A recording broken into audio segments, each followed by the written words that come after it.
buenas tardes, amigos televidentes. Para el programa de hoy tenemos un invitado especial para tratar un tema de vital importancia, la discriminación en los medios de comunicación ecuatorianos.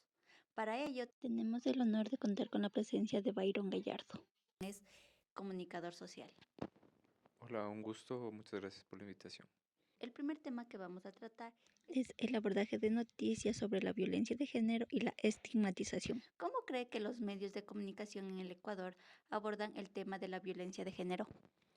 A ver, creo que hay que empezar por matizar el- el contexto, es decir, los medios de comunicación tradicionalmente, no solo en Ecuador, sino en el mundo, tienen una perspectiva de representación. ¿A qué me refiero con esto? Los medios de comunicación históricamente, a través del uso y el manejo de la imagen, se han arrogado el, eh, el papel de representar, ¿no es cierto? De representar elementos. Ya cuando yo represento, entiéndase, desde la concepción de lo que implica la representación social, cuando yo represento, de alguna manera defino o agrupo a elementos sociales en un mismo paraguas. Por ejemplo, si es que yo represento de un modo determinado a los pueblos afrodescendientes del Ecuador, ¿sí? Será el modo determinado en el que las siguientes formas de representarlo lo, eh, lo reproduzca de igual forma. ¿Ya? Esto por un tema discursivo. ¿A qué me refiero discursivo? El Ecuador es una nación que está atravesada por distintas culturas y distintas formas de asumir el mundo. Entonces, este tema discursivo, desde lo discursivo, sería una forma de afrontar un hecho. La forma de afrontar el hecho, por lo tanto, tendríamos que analizar caso por caso, pero en el caso de los medios de comunicación, por lo general, tiende a ser, como usted mencionaba al inicio, estigmatizante. Es decir, yo a través de un prejuicio o a través de una forma general de definir a un grupo humano o una persona, la describo y la limito. La delimito a ciertos parámetros que están entendidos como el prejuicio o la idea generalizante. ¿Sí? Aquí el problema no necesariamente ese sería el problema, aunque sí incluye o engloba un problema de representación o un problema de unicidad de voces. Es decir, discursivamente yo entiendo una unicidad de voces porque es la forma históricamente en la que ha representado ese pueblo. No solamente en los medios de comunicación a cierta manera son hijos del tiempo en el que se desarrollan, ¿no es cierto? Y a su vez, hablando de, por ejemplo, de los inicios de los medios de comunicación en Ecuador, serían hijos de esa sociedad a la que se deben, ¿sí? Hijos de la literatura, hijos del contexto, hijos de las artes, hijos de en sí mismo del contexto en el que se desarrolla esa sociedad. Que como digo, una sociedad como la ecuatoriana, que está atravesada por temas de raza, de género, de poder, ¿sí? De machismos también, va a matizar de alguna manera una forma general de representarse. Y es lo que vemos, por ejemplo, en los medios de comunicación. Yo les invito a revisar los contenidos. Por ejemplo, tenemos una forma de asumir a la comunidad LGBTI. ¿Cuál es la forma de asumir a través de los medios de la comunidad LGBTI? Los amanerados, no me estoy inventando nada, están ahí las pruebas. Los que arman escándalo, los que se visten muy coloridamente, los que tienen manerismos, ¿no es cierto? Esas serían como las formas de representar. Y narrativamente esto funciona porque tendemos a reproducir permanentemente esto, porque narrativamente me es mucho más fácil identificarlo.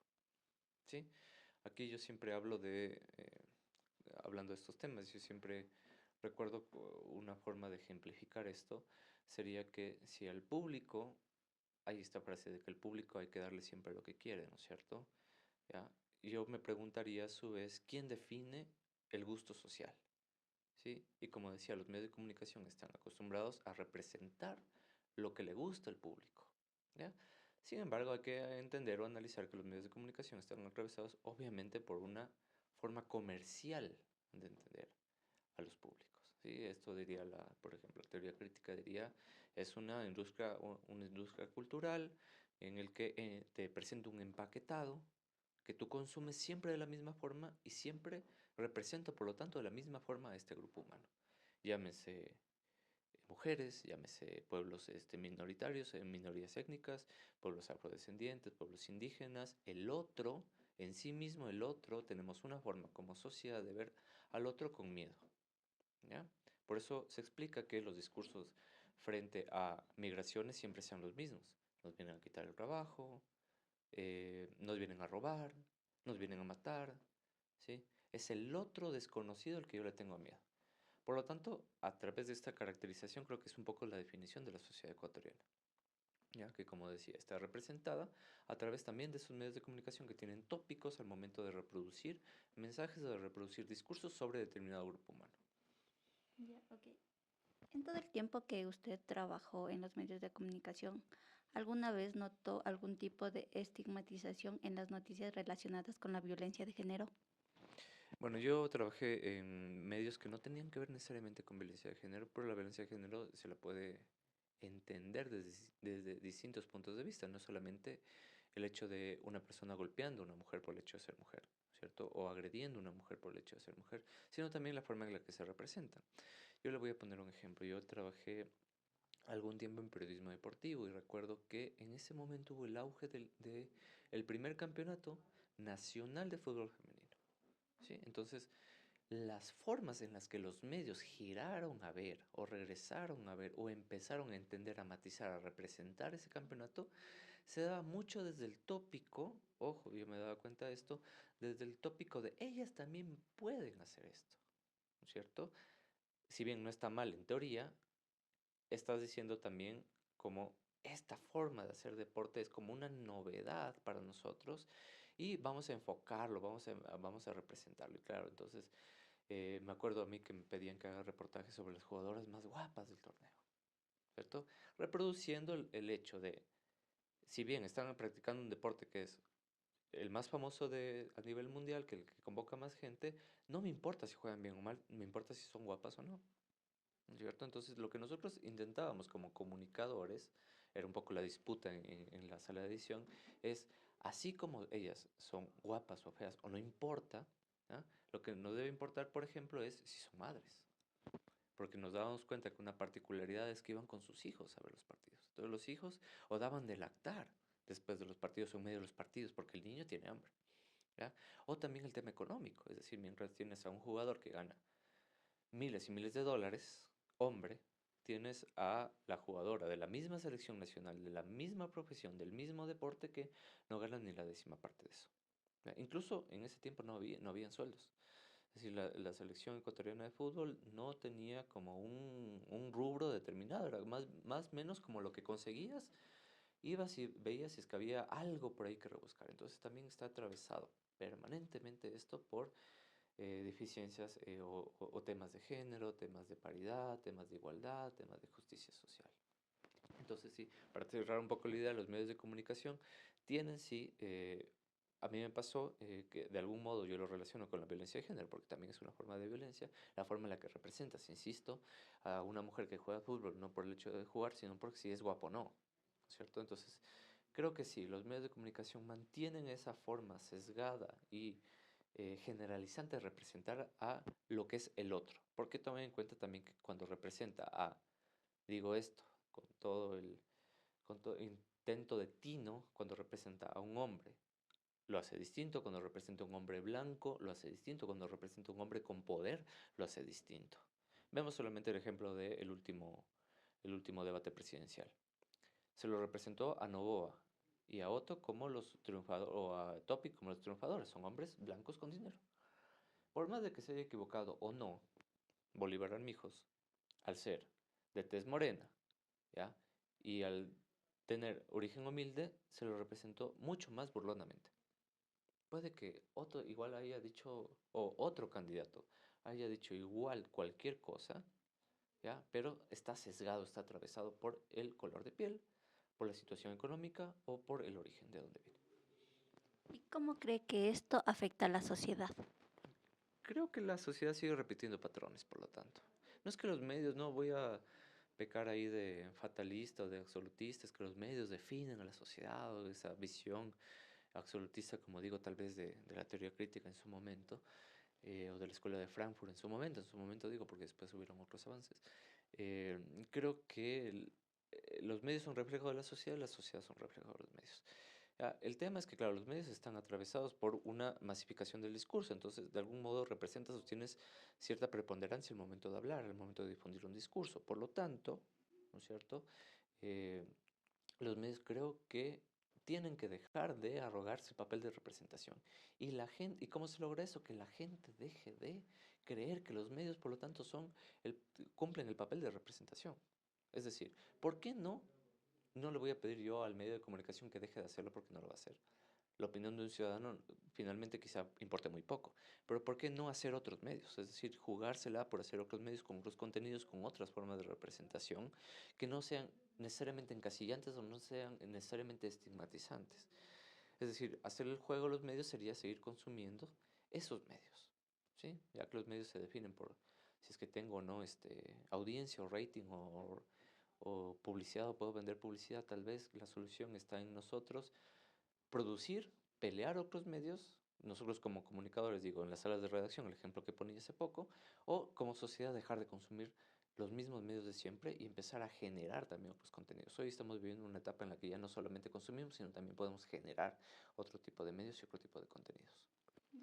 Ya para terminar, en cuanto a las formas de discriminación en los medios de comunicación, ¿cuáles son las más comunes y cómo podríamos abordarlas?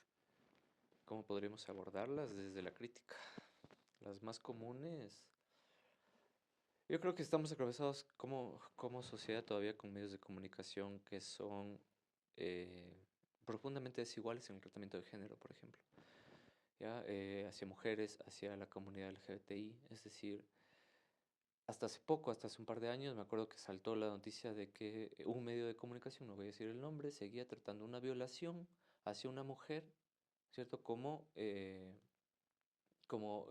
una relación amorosa entre dos, ¿no es cierto? Es decir, se le salió de las manos o cuando hay un acto de pedofilia entre un tipo mayor que viola a una niña, se lo dice amoroso o de sección amorosa, todavía seguimos tratando así. O llamamos al femicidio como tema de pareja, ¿no es cierto? Tema de relaciones sociales o de relaciones sentimentales. Es decir, creo que lo que más nos sigue afectando es el tema de género y el tema del racismo. Es decir, somos una sociedad profunda y absolutamente racista y clasista también. Creo que esos temas. El tema de género, el clasismo y el sexismo. Es decir, seguimos siendo una sociedad que cree que el otro es superior por haber nacido en un barrio distinto, por tener un apellido distinto o por tener ciertos recursos económicos, ¿sí? Eh, y eso no solamente hablo de los medios tradicionales, es decir, si ustedes ven eh, internet, YouTube, redes sociales, TikTok o lo que fuera, seguimos con ese discurso de lo bueno es lo blanco, lo que tiene dinero, o lo que tiene buen apellido, o lo que es pensado desde el hombre, no desde la mujer. Es decir, ejemplo súper básico cuando pasó el tema de la aerovía en Guayaquil, se le criticó a la chica. Al tipo se decía como bien, qué chévere, qué bacán. Pero la chica se tenía dónde estudiaba, si tenía esposo o no, si trabajaba o no, y se la culpó de inmediato. No necesariamente son medios de comunicación reproduciendo eso, pero sí son redes sociales que ya serían como una, una otra forma de difundir mensajes, ¿no es cierto? Una forma masiva. Yo sí creo que las redes sociales hoy tienen mucho más alcance que los medios de comunicación, que además están en crisis en Ecuador. Pero eso es otro tema. Entonces sí seguimos siendo una población netamente racista, netamente clasista, netamente sexista. Muchas gracias, Byron, por su valioso tiempo y su conocimiento sobre este tema. Gracias también. Ya. Es todo lo que podemos decir sobre este tema. Muchas gracias por su atención. Pues sí, ciertamente, hoy en día la discriminación se ha hecho un tema muy negativo por el nivel en el que ha llegado hoy discriminarnos entre la sociedad, entre personas con características diferentes. Como lo dice el autor Rabosi, que la discriminación es cuando el trato desigual está motivado por una característica personal e incluso características de diferentes pensamientos, diferentes creencias, diferentes colores de piel, bueno, en mi caso, lo que hace que un ambiente laboral sea hostil y ese mismo ambiente se encuentra en limitaciones de trabajo. Pero inclusive a pesar de que haya diferencia entre nosotros las personas, el género más discriminado es el género femenino. es quien más recibe limitaciones. Ahora pónganse a empezar. Si una persona es mujer, es mulata o es indígena o es negra, mucha más limitación se encuentra porque más allá se ve diferencias en ella a pesar de ser mujer. O sea, la sociedad hoy en día, seas de cualquier género, nos discriminamos porque somos diferentes y ser diferentes nos lleva a llevarnos, pero lo vemos muy mal y discriminamos. Y eso es una causa, es la xenofobia que se tiene en muchos países y en el país ecuatoriano. Y no solo en eso, sino en los medios de comunicación también se encuentra eso. En las redes sociales, que son medios de comunicación, también se encuentra eso. Bueno, es fundamental que tomemos iniciativas para el cambio de estos parámetros. No es cambiar de mentes, pero sí es cambiar la forma en la que nos miramos. De discriminación. Así se podrá hallar un crecimiento laboral en un medio de comunicación y en otras áreas, y promover una equidad social entre personas, porque nos limitamos por discriminarnos y también cuando somos discriminados, que nos limitamos a nosotros mismos. Entonces, el crecimiento laboral baja. Incluso el crecimiento baja porque discriminamos a otros. Gracias.